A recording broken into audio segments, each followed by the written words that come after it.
Hello dear student, मैं VK. Rana आज फिर से नए टॉपिक के साथ उपस्थित हूँ।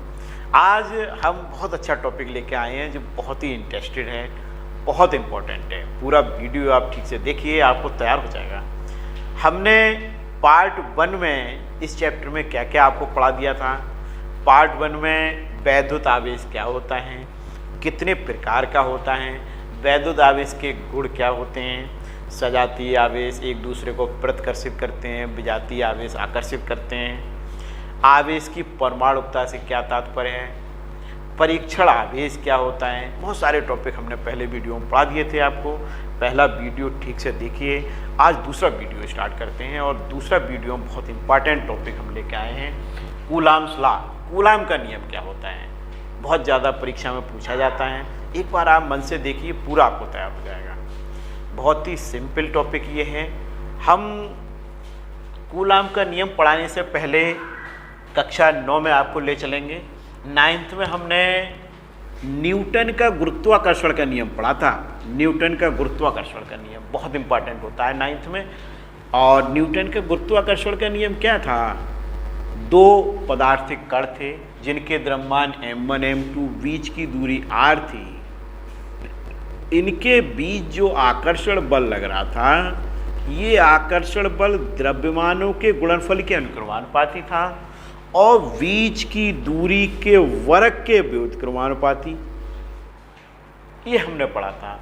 यानी किन्हीं दो पदार्थिक कणों के बीच लगने वाला आकर्षण बल कणों के द्रव्यमानों के गुणनफल के अनुक्रमानुपाती तथा उनके बीच की दूरी के वर्ग के व्युत्क्रमानुपाती होता है।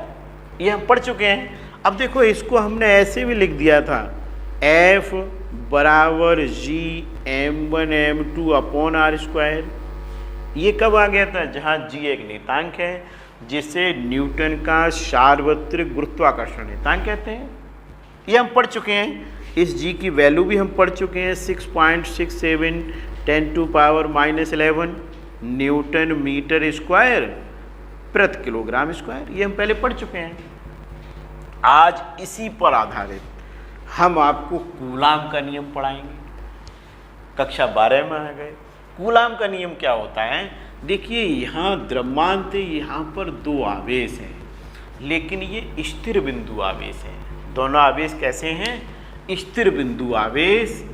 और Q1 Q2 आवेश हैं, बीच की दूरी कितनी है, स्मॉल r। इनके बीच जो बल लग रहा है, ये बल केवल आकर्षण था। ये बल कैसा था, केवल आकर्षण। और यहाँ पर ये आकर्षण और प्रतिकर्षण दोनों होता है। हमने इसके गुण पढ़ाए थे आवेश के, तो कहा था सजातीय आवेश दोनों प्लस प्लस हो यदि तो इन पर प्रतिकर्षण बल लगेगा F बाहर की ओर, और अगर एक प्लस और एक माइनस हो तो कौन सा लगेगा, आकर्षण बल। ये हम पढ़ा चुके हैं। अच्छा, यानी कि जो विद्युत बल हम आपको पढ़ाने वाले हैं, ये कैसा होता है, ये आकर्षण और प्रतिकर्षण दोनों प्रकार का हो सकता है। और ये जो गुरुत्वाकर्षण बल है, ये केवल आकर्षण बल होता है। देखो यहाँ पर डेफिनेशन इसके आधार पर देखिए, कक्षा 9 में हम गए, F अनुक्रमानुपाती Q1 Q2, फिर देखो 1/r², ये आ गया। फिर F बराबर Gm, यानी एक कांस्टेंट आ रहा है। इनको अगर हम मिला दें दोनों को, तो देखो Q1 Q2 अपॉन r² आएगा। और इसको हम लिख सकते हैं F बराबर 1/4πε0 Q1 Q2 अपॉन r²। देखो फार्मूला आ गया, बहुत सिंपल है। यहाँ G की वैल्यू थी, यहाँ पूरे 1/4πε0, यानी जहाँ 1/4πε0 होता है 9 × 10⁹ न्यूटन मीटर स्क्वायर प्रति कूलाम स्क्वायर। यहाँ क्या था, न्यूटन मीटर स्क्वायर प्रति किलोग्राम स्क्वायर। देखो क्या डेफिनेशन होगी इसके आधार पर। यहाँ हम फिर एक बार इधर बताते हैं, किन्हीं दो पदार्थिक कणों के बीच लगने वाला आकर्षण बल कणों के द्रव्यमानों के गुणनफल के अनुक्रमानुपाती तथा उनके बीच की दूरी के वर्ग के व्युत्क्रमानुपाती होता है। ये क्या है? न्यूटन का गुरुत्वाकर्षण का नियम। अब हमें ये तो पढ़ाना नहीं है, ये तो हमने आपको समझा दिया, ये तो पढ़ाना नहीं है, इसके आधार पर ये आपको समझाना है। देखो इसमें क्या है, इसमें आवेश हैं और दोनों आवेश कैसे हैं? स्थिर बिंदु आवेश हैं। इनके बीच जो बल लग रहा है ये आकर्षण अथवा प्रतिकर्षण दोनों प्रकार का हो सकता है। कैसे हो सकता है वो हमने कहा ही था, दोनों प्लस प्लस हो या माइनस माइनस हो तो प्रतिकर्षण लगेगा, एक प्लस एक माइनस तो आकर्षण लगेगा। ये हमें आता है, हम इसके नियम पढ़ चुके हैं। अब देखो क्या डेफिनेशन लिखेंगे, यहाँ से लिखेंगे कूलाम के नियम अनुसार दो स्थिर बिंदु आवेशों के बीच लगने वाला आकर्षण अथवा प्रतिकर्षण का बल आवेशों की मात्राओं के गुणनफल के अनुक्रमानुपाती तथा उनके बीच की दूरी के वर्ग के व्युत्क्रमानुपाती होता है। याद हो गया? देखो फिर समझ लो, क्या बताया? किन्हीं दो स्थिर बिंदु आवेशों के बीच लगने वाला आकर्षण अथवा प्रतिकर्षण का बल आवेशों की मात्राओं के गुणनफल के अनुक्रमानुपाती तथा उनके बीच की दूरी के वर्ग के व्युत्क्रमानुपाती होता है और इसकी दिशा दोनों आवेशों को मिलाने वाली रेखा के अनुदिश होती है। अब नई लाइन से यह दोनों आवेश Q1 व Q2 बीच की दूरी स्मॉल r हो तब फिर दोनों को मिलाने पर फिर F बराबर 1/4 pi epsilon 0 Q1 Q2 upon r²। और जहाँ क्या है 1/4 पाई एप्सिलॉन 0 बराबर 9×10⁹ न्यूटन मीटर स्क्वायर प्रति कूलाम स्क्वायर। 1/4 पाई एप्सिलॉन 0 की वैल्यू आ गई। अब देखो क्या है, कैसे लिखेंगे, ये जो हमने समझाया वो हम यहाँ से यहाँ आपको भेज देंगे, आप देख के उसको लिख लेंगे। क्या लिख लेंगे? देखो एक बार फिर समझ लो, याद हो गया ये आपको, कभी नहीं भूलोगे। कैसे? दो स्थिर बिंदु आवेशों के बीच लगने वाला आकर्षण अथवा प्रतिकर्षण का बल आवेशों की मात्राओं के गुणनफल के अनुक्रमानुपाती तथा उनके बीच की दूरी के वर्ग के व्युत्क्रमानुपाती होता है। देखो फिर ये आ गया, मैं लिख देता हूँ यहाँ से, थोड़ा सा यहाँ से यहाँ तक तो आप लिख ही लेंगे, उसके बाद क्या लिखेंगे? यदि आवेश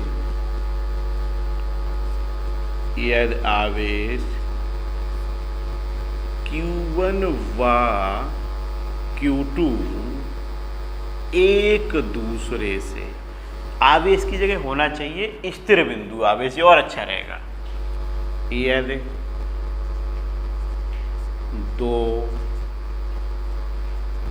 स्थिर बिंदु आवेश, पूरा लिखो ज़्यादा बढ़िया रहेगा, क्योंकि इनकी कंडीशन है दोनों आवेश स्थिर होने चाहिए। यह दो स्थिर बिंदु आवेश Q1 व Q2 एक दूसरे से स्मॉल r दूरी पर रखे हों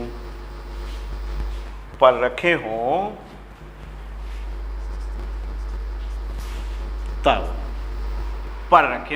अब ये लिख देंगे F अनुक्रमानुपाती Q1 Q2 तथा F व्युत्क्रमानुपाती r² के, दोनों को मिलाने पर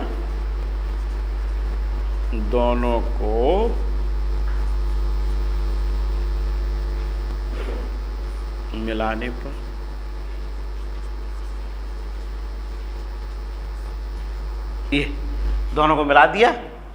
देखो F दोनों को मिला दिया, F बराबर एक अनुक्रमानुपाती आना चाहिए, लेकिन मैं सीधा लिख देता हूँ 1/4πε0 Q1 Q2 upon R square. ये मैंने लिख दिया, ये आ गया।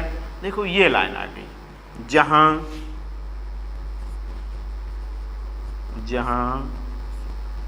1/4πε0 बराबर 9 10⁹ अब देखो मात्रक क्या आएगा, न्यूटन मीटर स्क्वायर प्रति कूलाम स्क्वायर। कूलाम स्क्वायर का मतलब सी का स्क्वायर लगा देता हूँ, हो गया। इसको लिखने की जरूरत नहीं है इधर, ये तो हमने समझाने के लिए लिखा था, ये समझाने के लिए लिखा था। ये चित्र बनाएंगे और लिख देंगे। डेफिनेशन यहाँ से यहाँ तक ये आप लिख देंगे, देख के मैं यहाँ लिख दूंगा, डिस्क्रिप्शन में मिल जाएगी आपको। तो देखो ये दो स्थिर बिंदु आवेश Q1 व Q2 एक दूसरे से कितनी दूर रखे हो, R दूरी पर हो, तब ये देखो दोनों को मिलाने पर ये यहाँ पर एक शब्द नया आ गया। ये जो आ गया ε0, इसको क्या कहते हैं, यानी ε0 होती है निर्वात की विद्युतशीलता। ε0 क्या कहते हैं, निर्वात की विद्युतशीलता। ε0 मैं लिख देता हूँ यहाँ ε0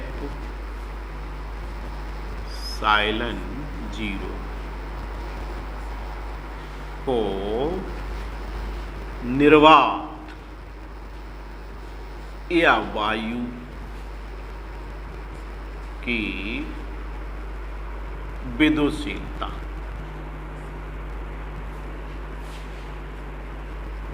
निर्वात या वायु की विद्युतशीलता कहते हैं।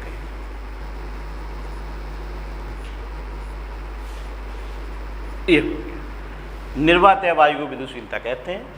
इसका मान कितना होता है, इसका मात्रक क्या होगा, ये मैं आगे बताऊंगा। तो देखो ये तो हो गया, इसका मात्रक भी लिख सकते हो न्यूटन। ये कब है, ये तब है जब ये निर्वात या वायु में स्थित, तो मैंने लिख भी दिया निर्वात या वायु की विद्युतशीलता ε0 है। ये जो 1/4πε0 की वैल्यू कितनी होती है, 9 10⁹ न्यूटन मीटर स्क्वायर प्रति कूलाम स्क्वायर। ये कूलाम का नियम हो गया, बहुत सिंपल, याद आपको हो गया। इसके आधार पर आपने तैयार कर लिया, डेफिनेशन आपने लिख दी, यहाँ सूत्र भी लिख दिया। अब देखो ये दोनों आवेश अभी निर्वात या वायु में थे, अब इनके बीच अगर कोई माध्यम रख दिया जाए, माध्यम क्या, जैसे कांच मोम अवरक रख दिया जाए, देखो यदि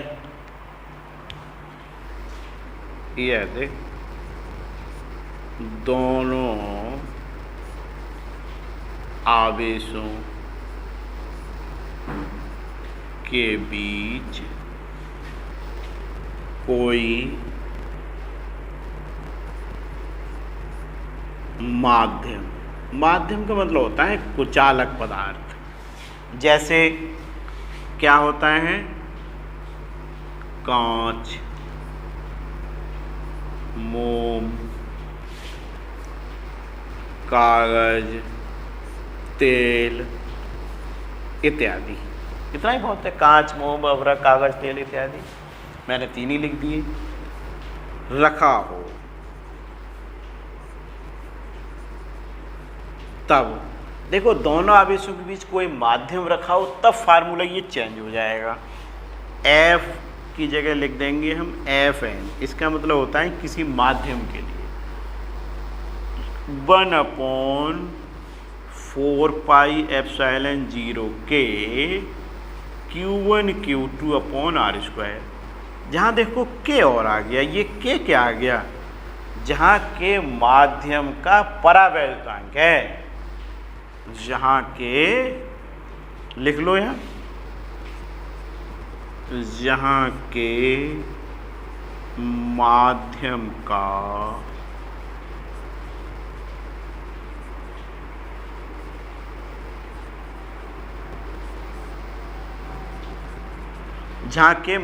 का परावैद्युतांक है। अब देखो इस के का मान भी भिन्न भिन्न होता है। क्या होता है, जैसे निर्वात या वायु के लिए तो के का मान 1 होता है, लेकिन अगर कोई माध्यम हो तो के का मान 1 से अधिक होता है। और इनके बीच यदि हम कोई धातु रख दें, यानी धातुओं के लिए के का मान अनंत होता है, धातुओं के लिए के का मान अनंत होता है। अब देखो निर्वात या वायु में तो के की वैल्यू 1 हो जाएगी। अगर हम इनके बीच कोई कांच, मोम, कागज रख दें तो के का मान 1 से अधिक होगा, तो इनके बीच वैद्युत बल कैसा होगा? घट जाएगा, यानी बल का मान घट जाएगा। कब घट जाएगा? यदि कोई कुचालक पदार्थ रख दें। और अगर हम माध्यम धातु रख दें तो के का मान कितना हो जाएगा? अनंत हो जाएगा। तो के का मान भी हो गया।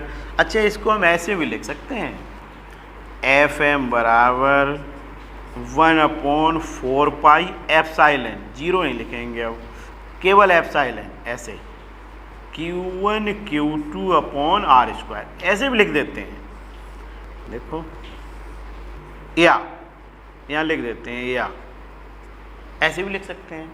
अब जो एप्साइलन है, ये एप्साइलन क्या है?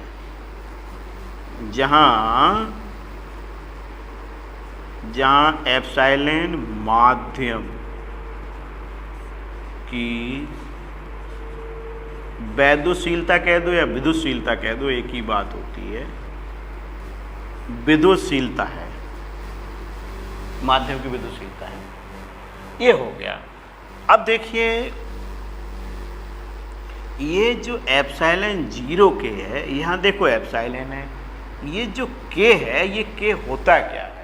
अगर के की डेफिनेशन पूछ ली जाए तो मैं बता देता हूँ। यहाँ देखो के बराबर आएगा एप्साइलन अपॉन एप्साइलन 0। देखो के बराबर आएगा एप्साइलन अपॉन एप्साइलन 0।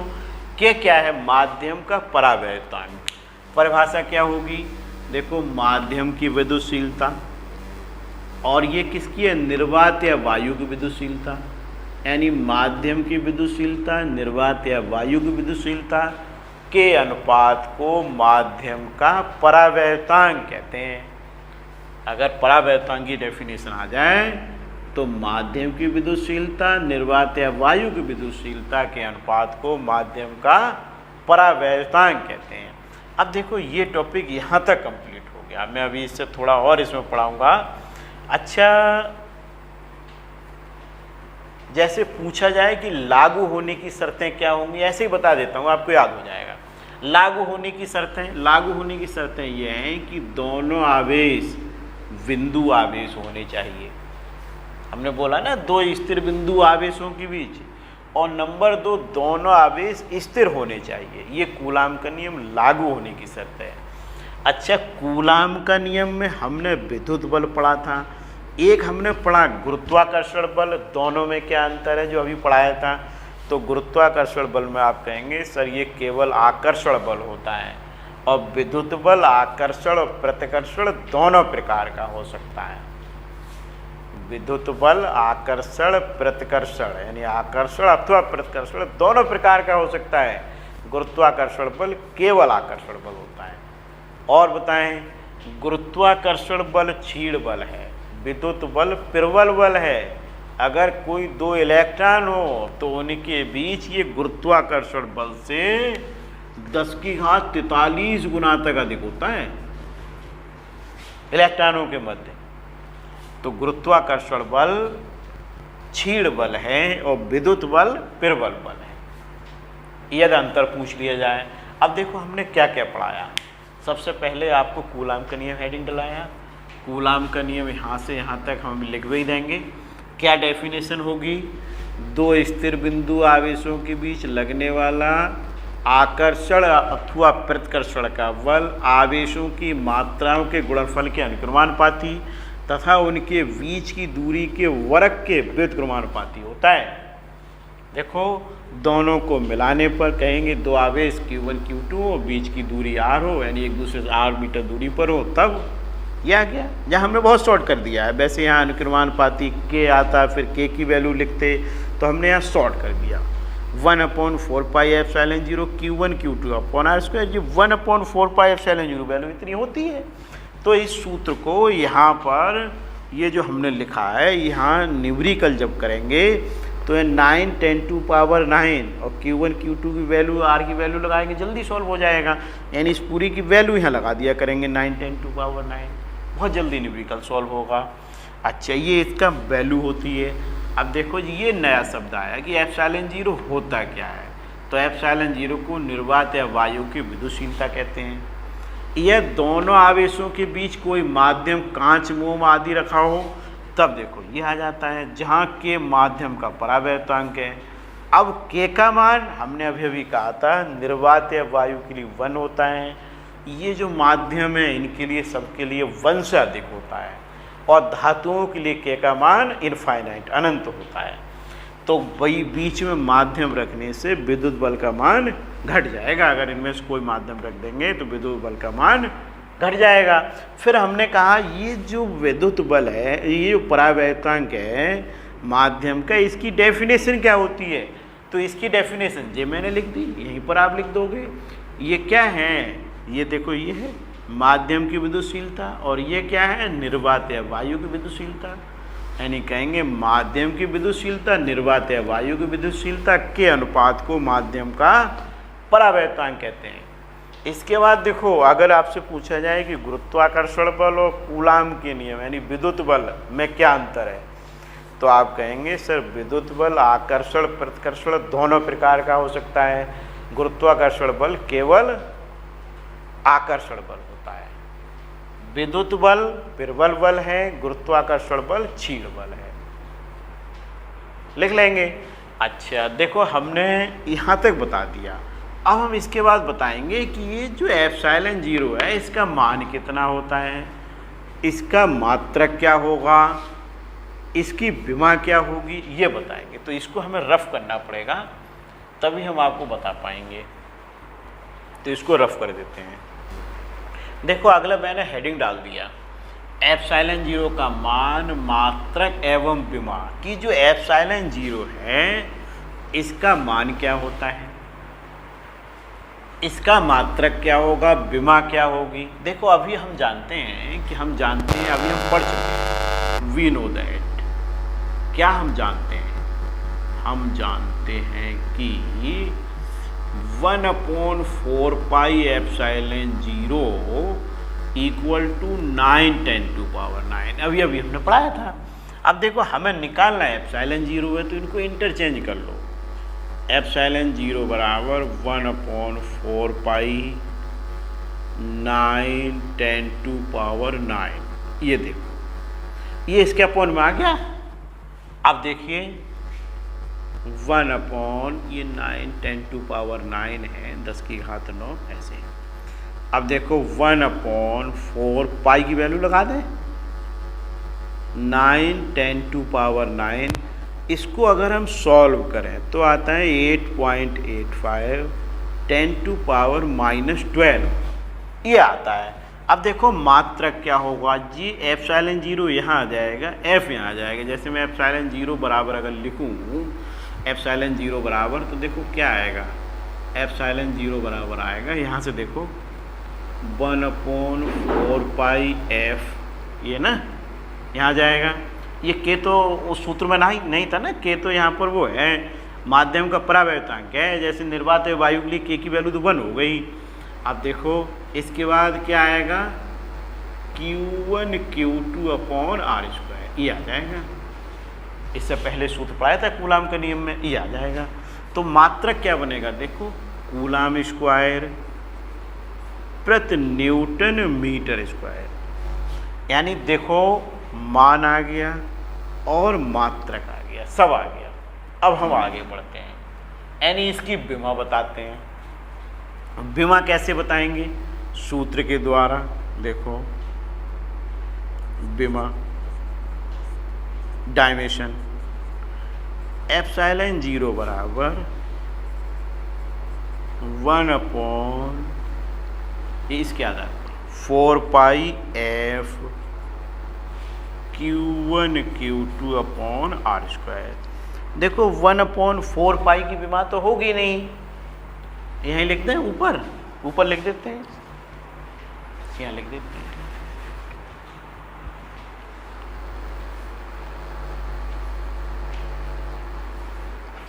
4 पाई की विमा होगी नहीं। F बल M A होता है तो ML_T-2 ये हम जानते हैं, बल की विमा इतनी होती है। इनटू देखो आवेश Q बराबर क्या होता है IT, तो AT, दूसरे आवेश Q2 की AT अपॉन क्या है R स्क्वायर का मतलब L स्क्वायर, ये L स्क्वायर हो गया। अब ध्यान दो M कहीं और है नहीं, ऊपर जाके माइनस का, L देखो L की घात 3 ऊपर जाके माइनस की, T देखो ये माइनस की ऊपर जाके प्लस की हो जाएगी और 2T ये है तो T की 4 हो जाएगा। A देखो 2, ये विमा भी आ गई, यानी विमा भी हमने निकाल दी। तो देखो ये कंप्लीट हो गया। एप्सिलॉन 0 का मान कितना होता है, मात्रक क्या होता है, इसकी विमा क्या होती है, पूरा टॉपिक हमने पढ़ाया। क्या क्या पढ़ाया एक बार फिर देखते हैं। कूलाम का नियम क्या होता है याद हो गया। कूलाम का नियम पर हमने एप्सिलॉन 0 का मान, मात्रक, विमा ये सब बता दी। अगर कोई माध्यम रखा हो तब क्या फार्मूला लगेगा ये भी बता दिया। माध्यम रखने पर आपने देखा कि विद्युत बल घट जाता है। माध्यम का परावर्तन ये के की डेफिनेशन क्या होती है ये भी बताया। के का मान बताया, के का मान निर्वात या वायु के लिए 1 बताया। कोई माध्यम हो, ये जो माध्यम हो तो 1 से अधिक, और धातुओं के लिए के का मान अनंत हमने बताया। तो ये आपको तैयार हो गया।